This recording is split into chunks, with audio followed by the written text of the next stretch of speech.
Welcome back to Investing Talk Podcast. Today we're looking at Big Bear. As usual, before we start, subscribe, like, and comment to this video to support the show.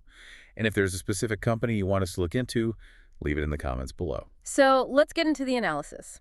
Big Bear is, it's a really fascinating and honestly a highly contradictory story right now. Contradictory in what way? Well, you see a company with just massive strategic potential, especially in that high-end secure AI space.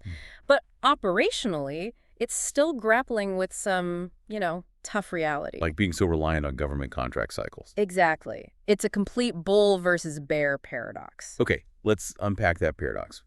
We should probably start with the most recent data, the Q3 2025 earnings report. Right. And at first glance, the top line looked a little rough. Revenue declined about 20% year over year. Yeah, it dropped from around $41.5 million down to $33 million.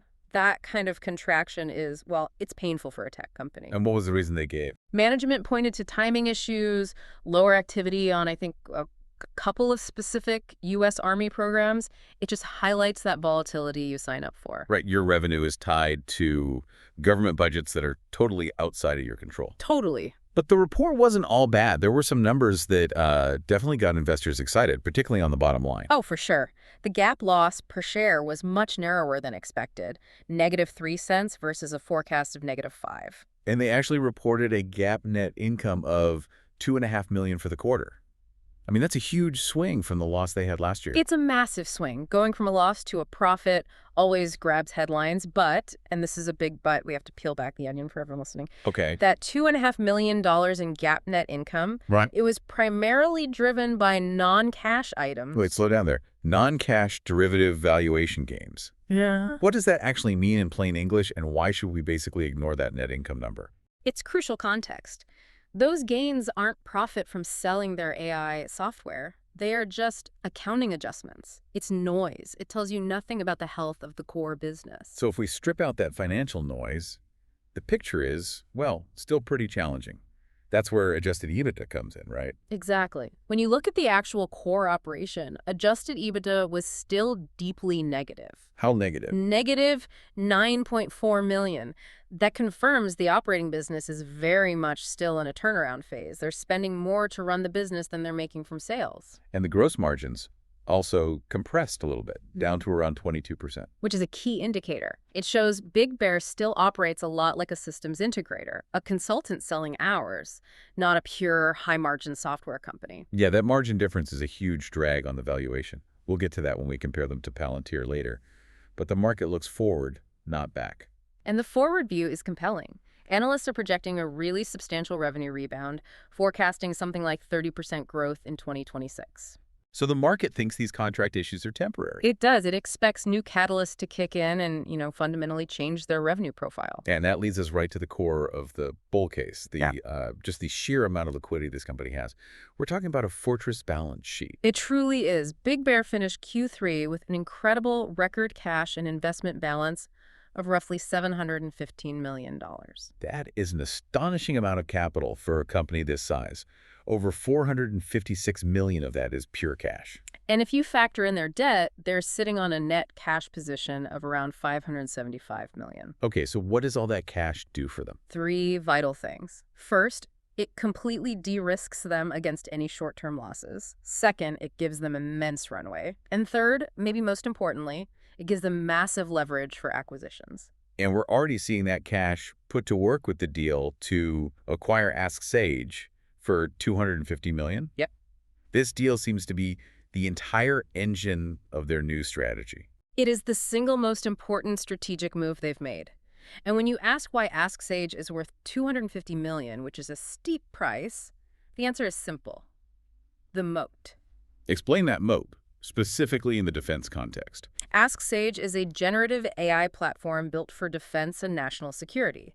The moat is its FedRAMP high accreditation. Which is not just a sticker on a box. Not at all. It is a significant multi-year barrier to entry. It certifies that the platform can handle the most sensitive government data. So competitors can't just spin up a similar AI platform tomorrow.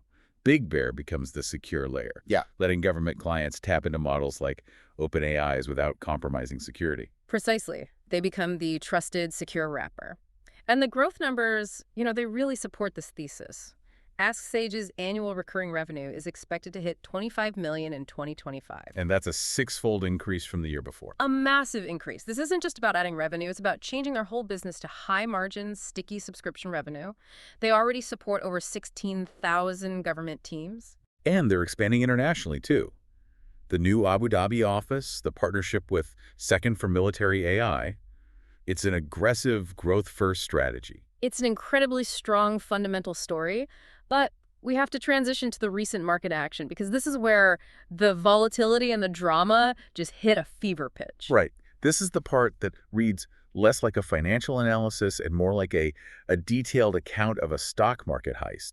These allegations of sell the news scam. It's a very aggressive narrative. The claim is that the sharp drop the stock saw wasn't natural profit-taking, but a calculated strategy by institutional shorts. Okay, let's break down the alleged mechanics. It starts with the bait. The bait was the good news itself, the acquisition hype, the strong forecast, all of it. This was the lure to bring in retail buyers, driving the price up toward that $6 range. Creating a big pool of buying liquidity. Exactly. And then comes the execution.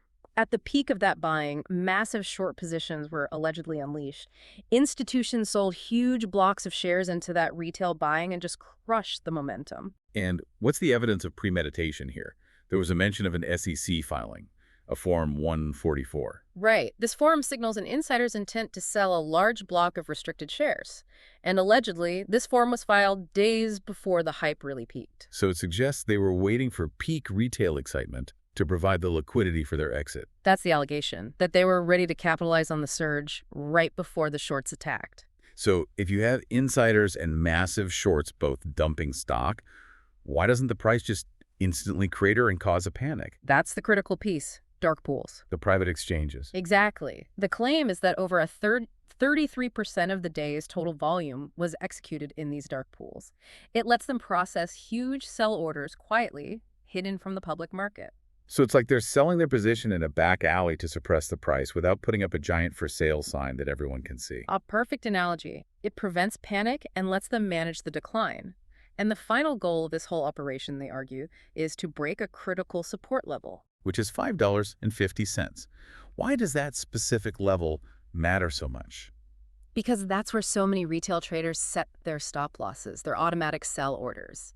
If the big players can push the price just below $5.50, say to $5.45, it forces all those automated orders to sell, creating a huge supply of cheap shares. And the short sellers who started it all can swoop in, buy back the shares at a discount, and close their positions for a huge profit.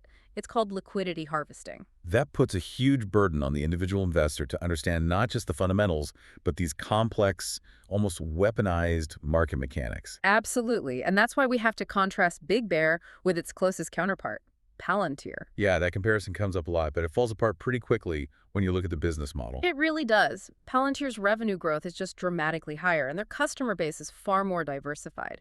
Big Bear still has high client concentration risk. 4 clients make up over half their revenue. And the margins tell the whole story. Palantir is consistently above 80% gross margin. They are a true software company. While Big Bear is stuck around 22%. That proves they still rely heavily on low-margin consulting work. The entire point of the Ask Sage deal is to shift that margin profile, but they're not there yet. So if we look at the immediate technical battlefield, based on this whole manipulation narrative, what are the key levels everyone's watching? That 550 level is the absolute critical support. A hard bounce there on good volume would suggest that smart money is stepping in to absorb the selling. But you have to be wary of that stop-loss hunt we just talked about. You do. Traders need to be aware of a potential push just below that support down to the 545 area just to shake out weak hands before a reversal. So what's the big signal? The all-clear sign that the manipulation is over and the real buyers are back in control. The analysis points to one thing. A solid, sustained 4-hour candle close above $6. And why is that the magic number? because it proves that buyers have absorbed all that selling pressure for a sustained period.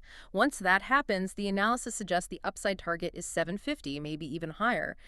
The story of Big Bear is truly one of paradox. You have 715 million in cash and this high-security AI moat sitting right alongside very volatile operations and, well, these credible allegations of calculated market maneuvers. And this idea that the whole alleged scam relies on triggering predictable retail stop losses is fascinating. It raises a question for you, the investor.